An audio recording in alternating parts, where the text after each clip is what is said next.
Hi everyone, my name is Autumn. I'm a registered dietitian and owner of RD Nutrition. I wanted to pop in and talk to you guys about my top 5 tips for starting with an Instant Pot. So first, let's just talk about what an Instant Pot is.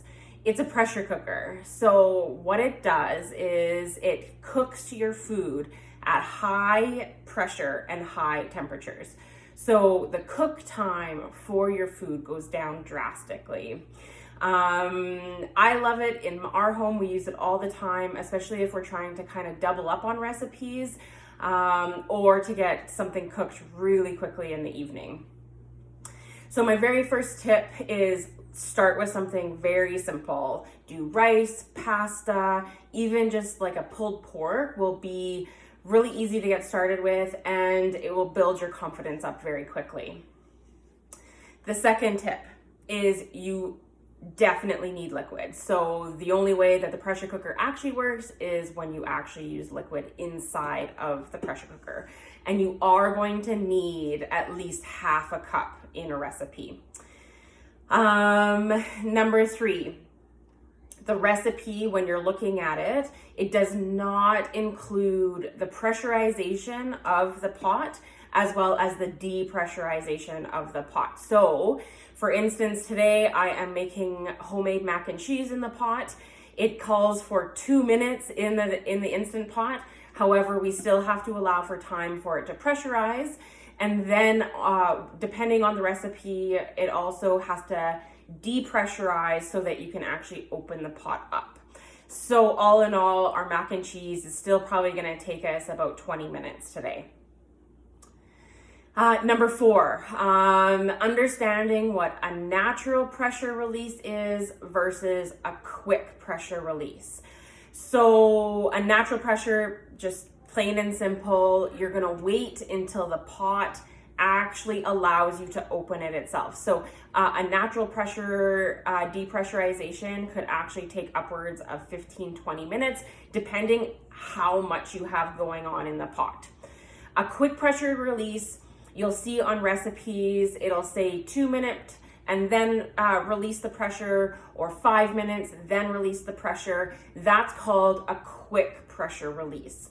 So when the pot turns on, you're going to set the timer. It's going to count down from that recipe, and then it's going to start counting back up for how much time is depressurizing. And so as soon as that number then gets to 5 minutes, you're going to flip the valve and you're going to allow the steam to escape so that you can actually get into the pot quicker. And the very last one, don't worry too much if you don't even have a pot yet, or if you have a pot and you're seeing new pots come out with new fancy buttons. This is something that you don't need to really worry yourself about.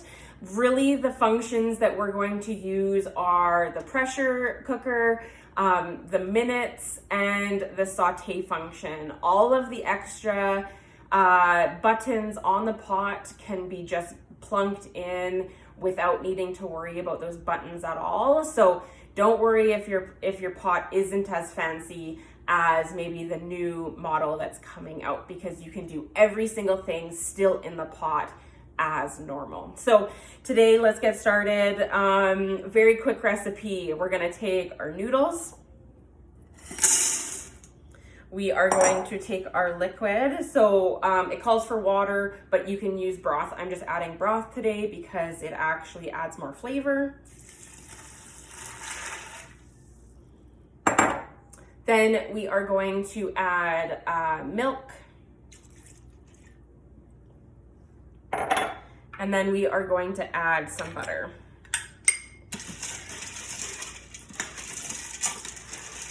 Stir that up. It doesn't need to be perfect. It's going to do what it needs to do inside the pot.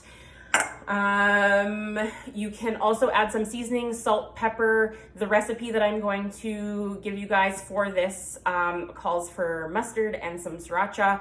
You can play around with whatever flavors and seasonings you want.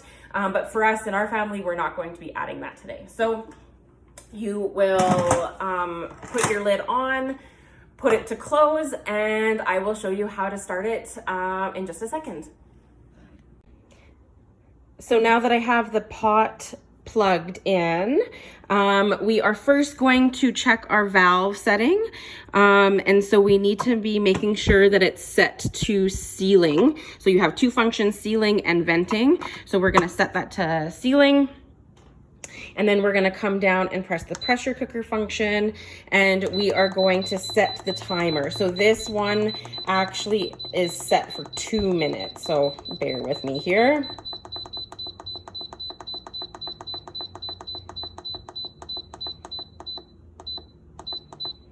Set for 2 minutes, and you get to walk away.